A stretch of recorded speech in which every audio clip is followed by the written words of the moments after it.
Mr. President. Are you worried at all about the size of Harris's crowds? Oh, give me a break. Listen, I had 107,000 people in New Jersey. You didn't report it. I'm so glad you asked. What did she have yesterday? 2,000 people? If I ever had 2,000 people, you'd say my campaign is finished. It's so dishonest, the press. And here's a great example. I had in Michigan recently 25,000 people, and 25,000 people we just couldn't get them in. We had in Harrisburg 25,000 people, and 20,000 people couldn't get in. We had so many. Nobody ever mentions that. When she gets 1,500 people, and I saw it yesterday on ABC, where they said, oh, the crowd was so big. I have 10 times, 20 times, 30 times the crowd size. And no, they never say the crowd was big. That's why I'm always saying, turn around the cameras. I'm so glad you asked that. I think it's so terrible when you say, well, she has 1,500 people, 1,000 people, and they talk about, oh, the enthusiasm. Let me tell you, we have the enthusiasm. The Republican Party, and me as a candidate, but the Republican Party has the enthusiasm because people want to see crime stopped. They want to see a country that's respected. Think of it. If I were president, you wouldn't have Russia and Ukraine, where it never happened. Zero chance. You wouldn't have had October 7th of Israel. You wouldn't have the horrible withdrawal. And I don't mean the withdrawal, because the withdrawal was fine. I was ready to withdraw from Afghanistan, and we were going to do it with dignity and strength. And we were keeping our equipment. We weren't leaving $85 billion worth of equipment behind. And we wouldn't have had 13 great soldiers. I know the families of those soldiers well.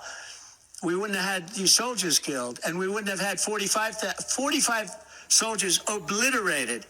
No legs, no arms, the face. None of that would have happened. And you wouldn't have had inflation. You wouldn't have had any inflation, because inflation was caused by their bad energy problems. Now they've gone back to the Trump thing because they need the votes. I don't know if you know, they're drilling now because they had to go back because gasoline was going up to $7, $8, $9 a barrel. So they said, we better do what Trump. But the day after the election, if they won, you're going to have fuel prices go through the roof. Everybody's going to be forced to buy an electric car, which they're not going to do because they don't want that. It's got a great market. It's got a market. It's really a sub-market. People want gasoline-propelled cars.